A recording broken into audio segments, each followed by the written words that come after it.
तो hello guys, आप लोगों का एक बार फिर से स्वागत है आप लोगों के अपने चैनल बेसिक्स डिजाइनर पे।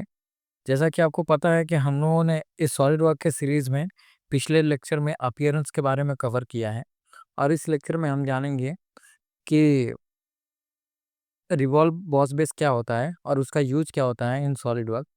तो उसको स्टार्ट करने के लिए हम पहले कोई एक स्केच बनाएंगे। उससे पहले हम सेलेक्ट करेंगे एक प्लेन, जैसे हमने फ्रंट प्लेन सेलेक्ट किया। फ्रंट प्लेन सेलेक्ट करने के बाद हम जाएंगे नॉर्मल टू, यानी कि इसको हम स्केच व्यू में लाएंगे। उसके बाद हम यहाँ से डायरेक्ट चाहे तो यहाँ पे क्लिक कर सकते हैं, या फिर आप चाहे तो पहले स्केच बनाएंगे उसके बाद क्लिक कर सकते हैं।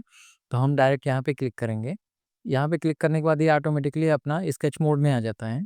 उसके बाद हम एक डिफाइन करेंगे सेंटर लाइन, जो कि हमको यहाँ से चाहिए, जिसके रेफरेंस में हम बनाएंगे। उसके बाद हम बनाएंगे एक रेक्टेंगल, आप देख रहे हो, और एक बनाएंगे हम सर्कल। नहीं, यहाँ पर भी एक हम बनाएंगे रेक्टेंगल ही।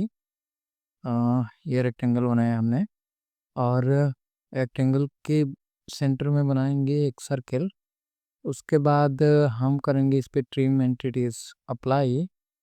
उसके बाद हम थोड़ा सा डायमेंशनिंग इसमें कर देंगे। जैसे हम दे देंगे इस यहाँ से इस रेक्टेंगल के बीच का डिस्टेंस जो है हमको मान लो 40 चाहिए। ठीक है, 40 चाहिए, हमने 40 डाल दिया। सेम यहाँ से इसके बीच का भी डिस्टेंस हम दे देंगे 40। ओके, ताकि हमको डिस्टेंस मिल जाए और बीच का एक हॉलो पार्ट बन सके इसके लिए। ये करने के बाद अभी हम इसको डायमेंशनिंग नहीं करेंगे, क्योंकि जस्ट फॉर एग्जांपल मैं आपको दिखा रहा हूँ कि रिवॉल्व बॉस बेस कैसे यूज करते हैं। तो इसीलिए हम अब बाकी और कुछ नहीं करेंगे। ये करने के बाद हम डायरेक्ट एग्जिट करेंगे, एग्जिट स्केच। जब हम करेंगे तो ये हमारा ऑटोमेटिकली जो है ये रिवॉल्व फीचर अप्लाई हो जाएगा हमारे स्केच पे। और यहाँ पे आप देख सकते हैं, यहाँ पे blind up to vertex up to surface up offset from surface या मिड प्लेन, ये इन सब का भी यूज होता है, बट अलग अलग कंडीशंस में यूज होता है। मिड प्लेन का हम यूज आपको दिखा रहे हैं, और ब्लाइंड का आपको एग्जांपल दिख ही रहा है। मिड प्लेन अगर जब हम अप्लाई करते हैं तो मान लो हम यहाँ पे डिग्री दे देते हैं 90 डिग्री। तो ये क्या करेगा ना, अ, हम जब 90 डिग्री इस पे अप्लाई करेंगे तो आप देख सकते हैं कि ये दोनों साइड, ये मिड प्लेन, ये जो हमारा स्केच इसमें दिख रहा है ब्लू कलर का, इससे हमारा दोनों साइड 45 डिग्री का बन रहा है। तो ये हमारा अप्लाई होता है मिड प्लेन में। ब्लाइंड करेंगे तो एक पोजीशन से किसी एक साइड में होगा, यहाँ पे हम क्लिक करेंगे तो अपोजिट साइड में होगा, जैसा कि आप देख रहे हो। सेम यहाँ पे डायरेक्शन 2 होता है, यहाँ पर भी हम अप्लाई कर सकते हैं एज पर आवर रिक्वायरमेंट। ये डायरेक्शन 1 हो गया, डायरेक्शन 2 हो गया। ठीक है, और एक और यहाँ पे फीचर होता है हॉलो करके, यानी थिन फीचर्स। तो इसमें हम अप्लाई कर सकते हैं इसको। आप देख रहे हो यहाँ पे ये थिन दिखता है, कि आप इसका सीट का वो जो थिकनेस कितना रखना चाहते हो, आउटवर्ड या फिर इनवर्ड। या फिर यहाँ पे एक और ऑप्शन रहता है मिड प्लेन, या फिर रहता है 2 डायरेक्शनल। तो 2 डायरेक्शनल का यूज क्या होता है, बेसिकली अगर जो हम 10 mm अप्लाई किए हैं तो 10 mm नीचे और 10 mm ऊपर, दोनों साइड आउटर इनर दोनों साइड 10-10 mm अप्लाई होता है। और अगर जो इसको हम 1 डायरेक्शन लगते हैं तो किसी एक डायरेक्शन में यूज होगा, जो हम यहाँ से चेंज कर सकते हैं इनवर्ड या आउटवर्ड। और दूसरा होता है मिड प्लेन, इसका भी होता है कि 50-50 दोनों साइड अप्लाई होता है। तो ये यूज होता है इसका बेसिकली। तो यहाँ पे अभी हम इसको देते हैं 360 डिग्री, जैसा कि हमको रिक्वायरमेंट है। तो हमने यहाँ पे डाला 360 डिग्री, और हम ये थिंग फीचर्स को कर देंगे अभी अंडू। जैसा कि आपको दिख रहा होगा हमारा ये स्केच बन के रेडी हो चुका है पार्ट।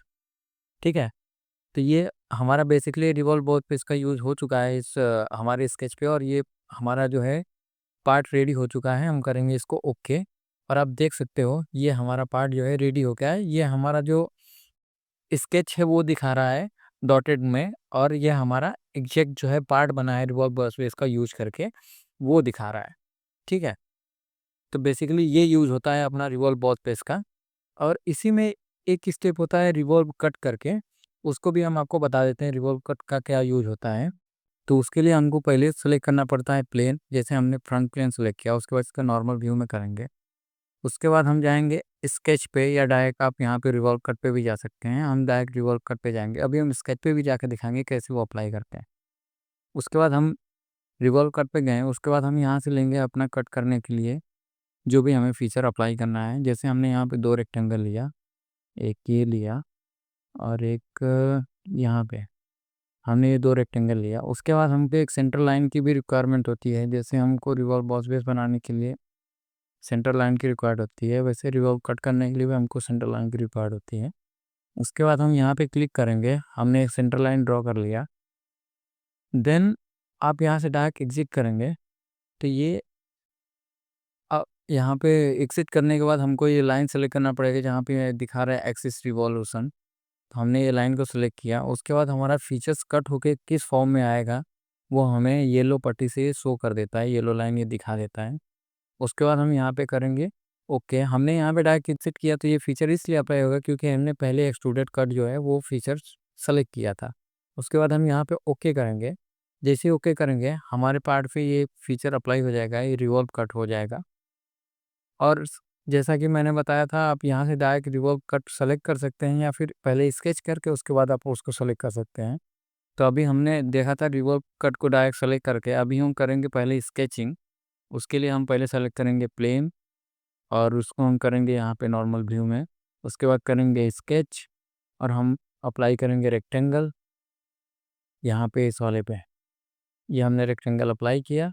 उसके बाद हम बनाएंगे एक सेंटर लाइन, ये हम अप्लाई किए सेंटर लाइन यहाँ पे ड्रॉ किया। उसके बाद हम यहाँ से फीचर में जाके डायरेक्ट यहाँ पे रिवॉल्व कट करके सेलेक्ट करेंगे।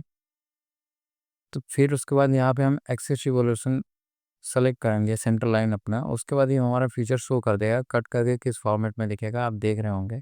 उसके बाद हम यहाँ पे ओके करेंगे कि हमारा फीचर इस पे अप्लाई हो जाएगा। तो हम रिवॉल्व कट जो है 2 तरीके से अप्लाई कर सकते हैं, या डायरेक्ट यहाँ पे क्लिक करके फिर स्केचिंग कर सकते हैं, या फिर पहले स्केचिंग करके उसके बाद रिवॉल्व कर अप्लाई कर सकते हैं। तो अभी फ़िलहाल के लेक्चर में इतना ही।